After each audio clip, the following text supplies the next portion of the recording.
So welcome to the panel session. What we're going to do is you have a book where you can take notes. Try not to peek too far ahead. There are over 30 ideas in the book. We have 4 topics. I'll go through my agenda here real quick. I'm going to introduce each of the speakers briefly here, and we'll go through each of the 4 topics. I'll give them an opportunity to answer the question in about 3 minutes. We have a few pictures and stuff for you to take a look. So this year we have an all healthcare panel. I think that's the first time that I've had that happen. And talking to folks here this morning, I told them, I thought, we might have seen, I was thinking I might see something specific to healthcare, but that didn't happen. So I thought that was interesting in and of itself. We also found that there was a lot of pollination, cross-pollination between the topics. So starting first with John here. This is John Bedstead. He's the manager for print production and mail center at the Mayo Clinic in the other Rochester. I've always wanted to have the other Rochester on our panel, Rochester, Minnesota. He started printing in high school. I won't give you the year. He earned a teaching degree in graphic arts. Since '82, he has been in the implant printing and mailing industry. He's managed various printing, mailing, and print buying activities for the Mayo Clinic for 30 years.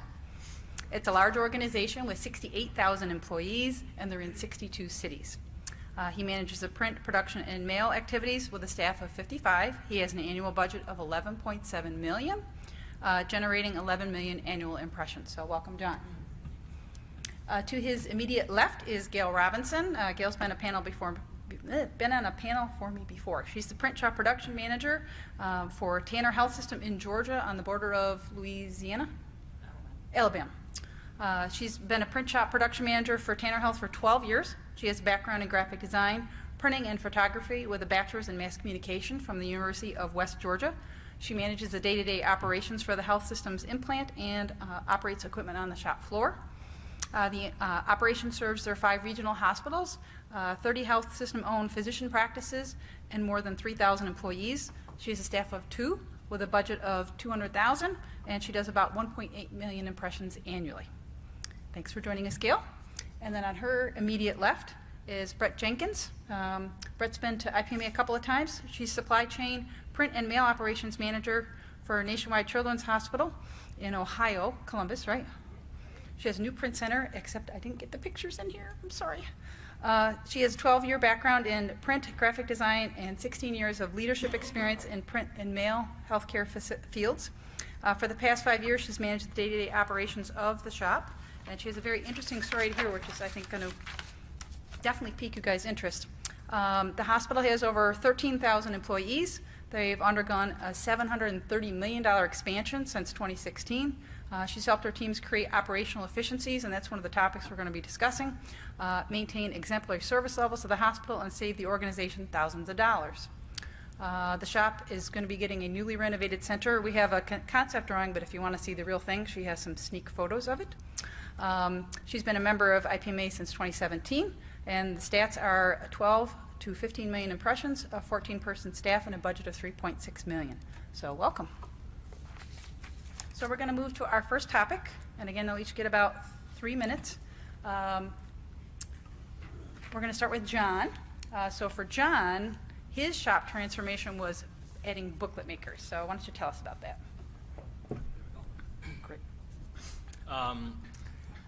First of all, I love these topics. I think they're very appropriate, and I think it's what leaders do, is to build these various situations.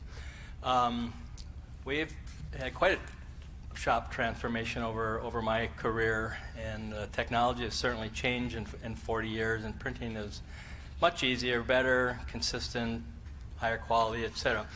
One of the things we do to be efficient is we've added booklet makers to 3 of our Xerox machines. One of our biggest user areas is our patient ed department. We have about 3,000 different titles of booklets and brochures that we produce for them. And most of them are saddle stitch. We got basically 2 sizes we do most often, 5.5, 8.5, 8.5 by 11. So you can see in the picture up here, these are our Nuveras, and in between the 2 we have a banding machine. The machine counts the booklets for us because the vast majority of what we produce goes to our warehouse, where any of those 68,000 employees can order the booklets, whether they're in Florida, Arizona, Rochester, Wisconsin, etc. And our instruction sheet tells us to package in 25s or 50s or whatever for the warehouse people, so it's easier for them to count and distribute. So you can see the pile of booklets on the counter, and then the operator will put those in boxes with the sticker with the form number, the quantity, et cetera, et cetera. So they do the whole process from electronic file to boxing. The pallet goes to the dock at the end of the day and goes to the warehouse, so it's pretty lean. Good job. Gail's going to talk about their transformation of their copy shop with CEO recognition.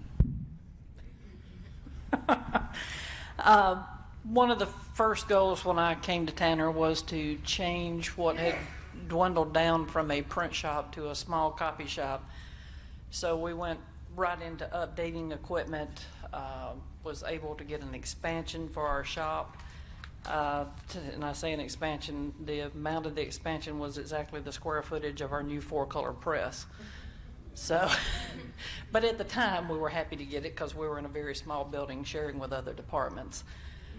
So we updated our color production equipment from 2 small color copiers to a larger color production unit with a booklet maker, saddle stitcher, face trim, and we purchased a 4-color press to run our large orders of brochures and direct mailers on. Our CEO recognized us for expansion and rejuvenation of the shop in general, and provided the financial support for us to have an open house and invite the whole system in to take a look. So. And Brett has a good story. Our story is actually very similar to Gail's, in that when I started, it was still very much a small copy center within the organization. Interestingly enough, I actually hired in as a third-party vendor, which is who was running our print and mail operations for the hospital at the time. Very shortly after starting, they announced that we were actually they weren't going to renew the contract, and lucky enough for us, they decided to insource the operations and the staff along with myself. So we had made enough of an impression very early on that they wanted to. We got some early endorsements from our leadership. So one of the first things we did, because there was a lack of trust with some of our stakeholders, just from having worked with this other partner for a while, we wanted to really rebuild those relationships. So we started by going out and really just soliciting some additional business. I did some one-on-one meetings with the directors of our marketing department, with the directors of our education department, and really gained understanding about what it is that they were looking for, what they needed. And we began to start to bring in some of their business again. We regained some trust, and we started bringing in some additional equipment, some efficiencies with software, and just making things easier, a better customer experience. And make a long story short, over the past few years, we've done enough to help enough stakeholders, and we've performed well enough that we're being rewarded with a brand new print center of our own. So we're moving to a facility that is over 2.5 times our current size, and it's going to open up some additional business for us within the hospital. That's a concept of it on the left. Your picture looks an awful lot like that from what you showed me. So what we're doing, there's about, like I said, 30-some ideas in there. I had them each kind of select one that I thought was, shall we say it, the juiciest of the ideas, and then you'll have the rest of the ideas in the book there and you can take notes. So our next topic is process improvement, and I taught John a new French word. And it wasn't a swear word. It's a French word for cooking and having everything in its place, mise en place, which is what you see there. And he's going to laser point to the different objects. Tell us what we're looking at, John. Okay, I'll back up just a little bit. We started our lean journey, continuous improvement journey about 8 years ago. I could talk about it for hours. It was a good decision. It's been a great thing for us to do. We're continually learning. We're continually improving. Our employees like it. We've gotten more efficient. It's all good. And we get paid for learning new things, which is kind of cool. Don't have to go pay tuition. So one of our mottos in Lean is everything in its place and a place for everything. And this is a good example. This is a MBO folder in our bindery. And the operator, of course, stands there and operates it. And like I mentioned earlier, about 80% of our work goes to our warehouse packaged in those predetermined quantities. So they can program the folder to hesitate at every 50 to put a little gap in the outflow. And then here's another one of these banders on wheels. It does a clear plastic band, uses ultrasonic energy to weld it. And we'll put a box here on the cart. Over there is a rack with folding cartons. Right here you can see is box tape. Over here are those stickers that go on the boxes to tell what the product is, its name, its number, quantity, etc. So the operator doesn't have to move very much, and he can do all of his work right here. I think there's also a right angle unit right around the corner. So pretty lean. Everything's in its place. Great. And Gail is doing some things that I found interesting about constantly trying different stocks on her existing equipment because she's not able to expand. Do you want to tell us about that? Sure. Yeah, we're always, being a two-person department, we don't get to a lot of budget to buy new things, so we're always having to look for something that we can use within what we have to be the most effective for the system. So we've continued to look into new products. One of the things that's been very popular for us is a repositionable fabric cling material. So we have constant construction within our 5 hospitals and doctor's offices, and we're doing a big medical office building, so things are shifting and moving constantly. So the repositional clings they can put up, they get moved down the hallway to another office, they can take it down, put it up again, it doesn't leave any residue on the wall. We had really good use, I don't think I mentioned it before, but when we opened our 5th hospital, to give directions when they were having open house, we put them on the floor because what's everybody doing? They're looking at their phone as they go through.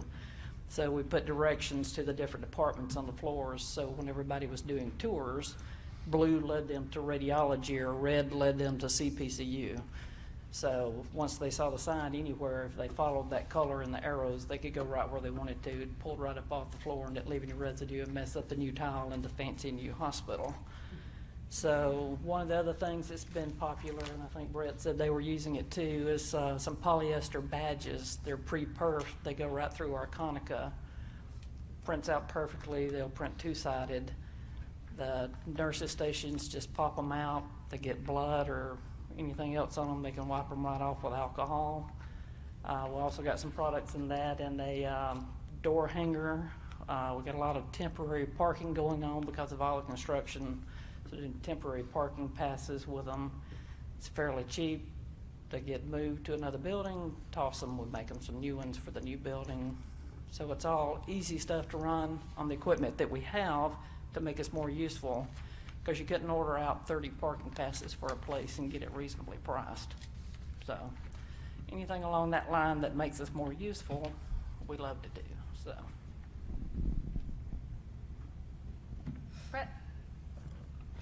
So we really have gone into the business of finding solutions for departments and for the hospital as a whole. And that's where we found a lot of success with continually showing our value with our print and mail departments, and that's why our administration continues to back and support us. Given the breadth of the expansion that the hospital had planned to do, expanding the support services was not really a part of that plan. So we had to get really creative about how we were going to continue to distribute mail with the staff that we had. So we really streamlined how we were distributing mail on a more efficient scale. So instead of using our 4.5 FTEs, our 4.5 staff members at the time that were going out and actually delivering to a desktop level, we decided to create centralized mail rooms that all of the hospital staff, they would be strategically located in convenient locations. They're near places that people are already walking to, near the cafeterias and such. They're easy to get to, they're secure, they're HIPAA compliant. They're places where staff can come down, they can receive their mail there in a box assigned to their group. They can drop off any outbound mail, they can, we have workstations where they can prepare packages to be delivered, and somebody will come and pick those up and take them away. And now, again, so when I talk about solutions and helping other people, we've been working with some other departments who also want to utilize these same rooms to distribute some of their own information. So our Operation Feed group has left some of their materials for their campaign in there to be picked up. Our Courier Services group, they are now utilizing some of our package drop-off, and so is our central distribution. So I think that's been one of our more valuable process improvements that we really feel like have given a lot of value back to the hospital. Great. Any questions about what you're hearing so far? Anything you guys want to add on the topic? Can I add one thing? Sure. So along the lines of process improvement, one of the wonderful things that we have done is gone on a color management journey.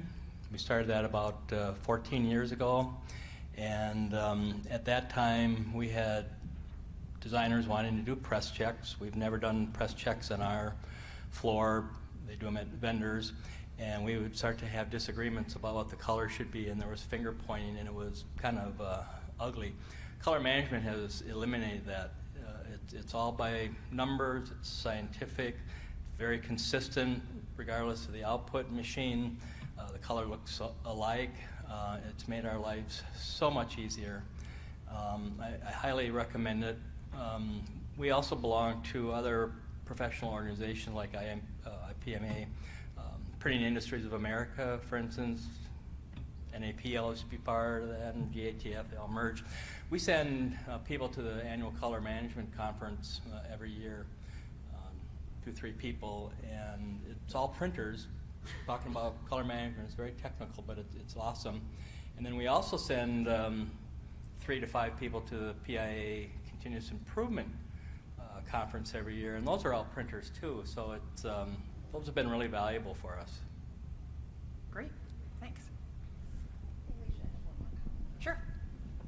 I wanted to add one other thing also, that a good suggestion that I really think our team values, something that might be helpful for you guys. This is something our hospital actually does, so I can't take credit for it, but it's called a impact project. So they have an impact project program that allows staff who may not be in management to take on a project. If they have a process or something that they would like to change, they are allowed to champion a project and submit it to the impact program. They get voted on, and if it's something they decide to move forward with, then they get buy-in from their manager. But they basically do this project on their own. So it helps everybody, because we can't do all the ideas, right? We can't fix everything. So it gives our staff a chance to really help with the mission. It gives them a chance to take something on their own, and it challenges them to work on it, but they have complete support from their leadership team. Great. Good add. So our next topic is culture, and I've been doing this 5 or 6 years. We've never done culture, and I thought this was really interesting, and what I hear from them all sounds like they have really good cultures, which I think leads into the last topic. But I think driving, and we've heard during the conference here, driving a good culture is something that's going to help, I think, engage and retain employees. So do you want to start again, John, or do we skip around? Whatever you want to do. You're the boss. Okay. The Mayo Clinic has a wonderful culture. It's a long-term organization founded by some great people and some great philosophies, vision, mission. But the core vision statement for Mayo Clinic employees is the needs of the patient come first. That is the focus, the highest priority. And in printing, we print a lot of products that the patients use directly. we also support the people who do the healing, and that's a wonderful a part of our culture. I think the continuous improvement things we've done for the last 8 years has really changed our print shop culture for the better. It's gotten employees involved in the improvements. They don't have to wait for a supervisor. If it's a small project, they can have a project group solve it right now. Or we can go on to some other tools and get more people involved. But looking back, that has been a fantastic undertaking for us. Great. Gail, she's got a bunch of fun stuff that they do. Well, being that we're a two-person department, we're a little more one-on-one. I teased my boss. She asked if I make sure to make an appointment to have a one-on-one with the guy that works with me. I was like, my life is a constant one-on-one. So, but we try to have fun, being that we're a two-person department. We have weekly lunches with some friends that come in with us. We go out and walk on our break, get some exercise, some fresh air, and get a little away from the telephone and everything. We have our building. There's 2 other departments in our building. We have a barbecue or a cookout a few times a year, or a snack day, something like that. We also have birthday parties. With our department, we fall under marketing, so we go out for birthdays and everything, so that's always fun. And if nothing else, we get to pick what radio station we listen to or put a CD in and sing while we work. We don't sing well, but we have fun. And then we have a Nerf gun, and I hate to say target practice if it's a stressful day. It's fake beer cans with zombies on it, so it's no pictures of bosses or anything, but just something fun to take a little edge off while you're working. So, Fun. Brett. So culture is a big theme for our organization. I work at a children's hospital, so many of the families and patients that are walking through those doors are coming in some very dire circumstances or in not a great situation or circumstance at the time. So our organization as a whole spends a lot of focus on making sure that the employees and the patients and families are having as best of an experience as they possibly can. Happy employees give great service. They pay it forward. They want to take care of their patients. So we try to really translate that all the way through our departments. So we do some of the things that have already been mentioned. We do some pizza parties, and sometimes we get really, some people don't like pizza, so we get roosters parties or whatever. So we feed them.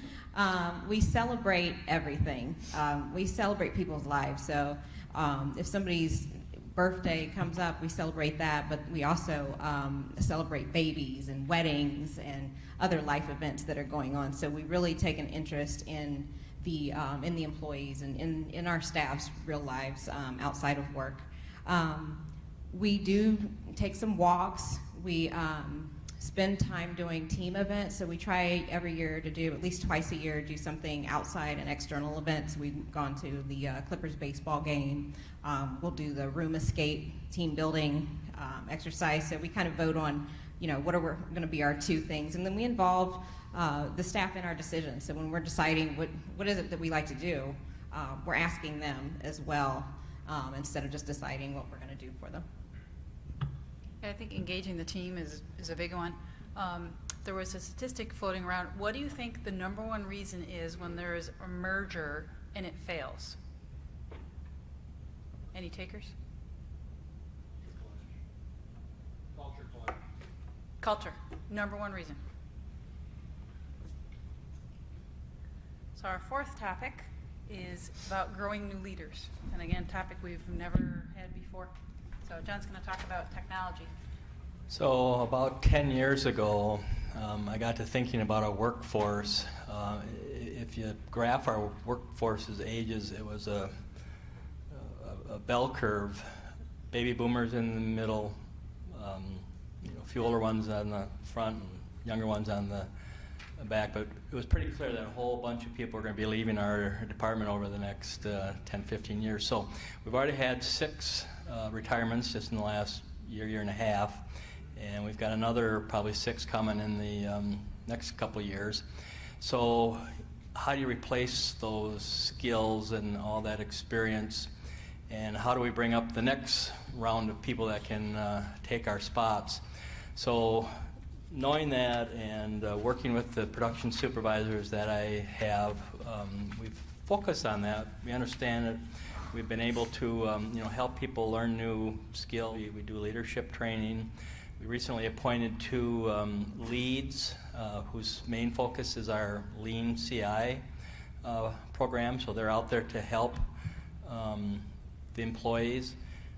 We've got a number of training programs at Mayo that people can go to.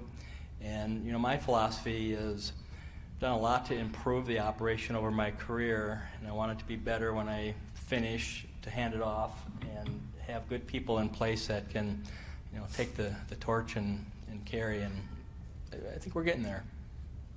Take some planning. Gail? Well, once again, we're a 2-person department, so it's constant one-on-one, constant training. So the usual normal day-to-day work goes on, but we set aside a few hours a week for training,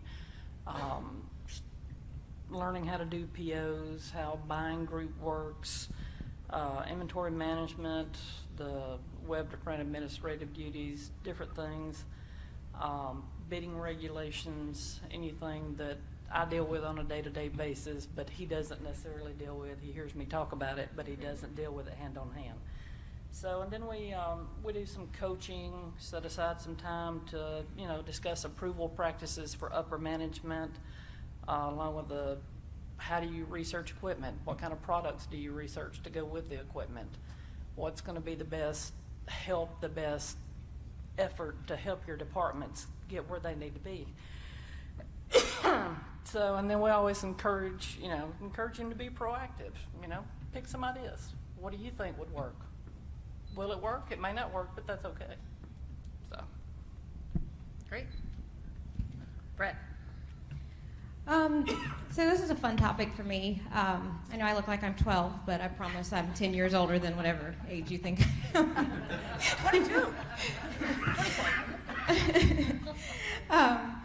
So I like to term myself, so I guess technically I'm a millennial, but I like to think of myself as an elder millennial. So that means I did grow up with technology, and I'm not quite as glued to my phone as everybody else, and I also remember rotary phones. So see, I have a little bit of both. I am older.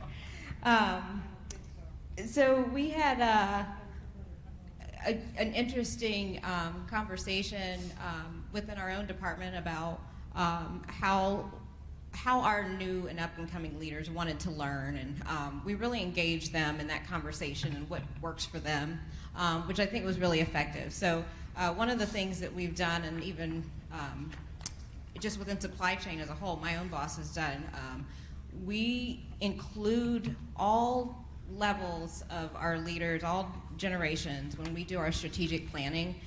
This is a group think, and we take a couple days out of the week and really just block off the schedule. We work through that together.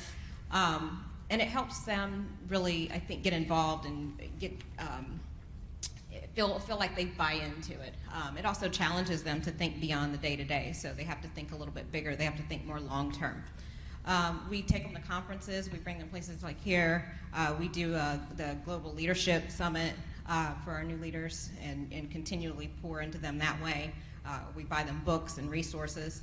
And then we give them challenging projects to work on. So we stretch them and really give them things that may be a little bit bigger than what they are comfortable with handling, and let them kind of figure it out. So we're there. We're available for research, or if they want to talk to us or get ideas about whatever, they need some help, we're always available, but we make it safe for them to fail. So we allow them to work through their process, figure out what's really working for them, sometimes, they get stuck and they'll come and ask us for help, which is what we want them to do. But I don't think that we can really grow new leadership unless we take off the reins and give them a chance to do it on their own and figure things out their own way, and let them kind of come into their own for the next generation. Awesome. Make it safe to fail. That was like my favorite quote, I think, from this, and the idea of leeway to find ways that make things work for you. I think those are critical, but I think it speaks to your culture that you're giving people the latitude, right, like we heard today. That's it for the formal topics. Do you guys have maybe one other idea or anything you want to amplify on, or something I want John to go back to real quick?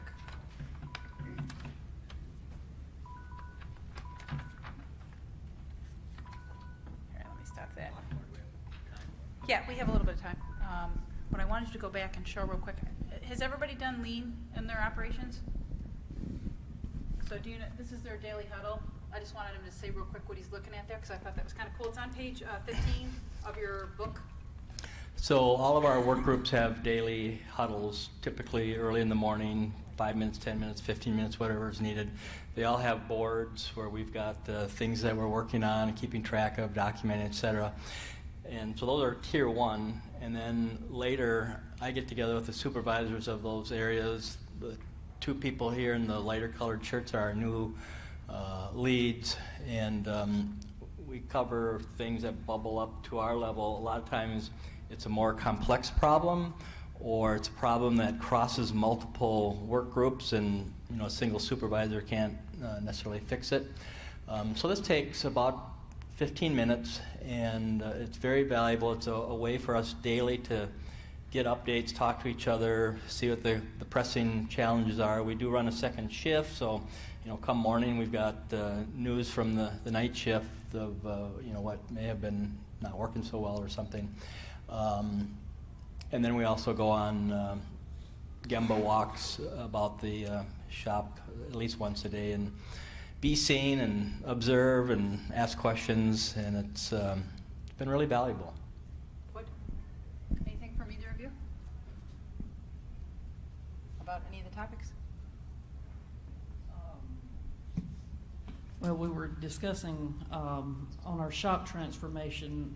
For me, when I took over as supervisor, we were coming to an atmosphere. The lady that had been there for 12 years, 11 years, and she was ready to retire, so she was ready to let everything be as it was. So everybody that sent in an order got what they got, and there was no choices and no get it your way like Burger King. So we changed the atmosphere from a get what you get to just trying to communicate with the customer, get products that they want, let them know if we get something new in that can help their department meet their goal or whatever. So we've recently started in wide format, and we're implementing Epic. So one of the things is to announce the Epic system to our customers, our patients and their families, and the new ease of use of the patient information system that they can go into themselves and find all of their information, and it transfers across state lines to other hospitals. So we're doing the repositional fabric clean through our wide format printer, and we're going to be printing some elevator door. So it'll go up and they'll stay up for 6 months or so. We can take them right down. That mess up the elevator doors, which makes engineering happy. And but it gets the message out, and it's a different way to do it. So it's right there in their face when they're going into elevators and they're going to visit their families. So anything that we can change that, you get what you get, and we're not going to give you anything else. Find what they need for their department and make them happy. So. Do you have anything, Brett? I guess as a final thought for me would just be, I think one thing that's been a theme here that I've heard in quite a few of the sessions is the need to constantly show that we're valuable and prove our worth to our organizations.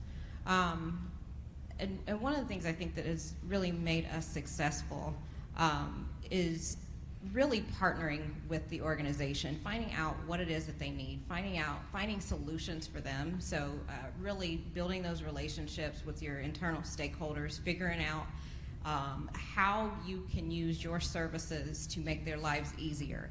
And the more advocates you have behind your back within the organization, the harder it is for you to get pushed out. Awesome. So the idea book, you all have a hard copy of it. There's a URL on the front. It's also here if you want to download it. IPMA is capitalized in it. That's what makes the URL work.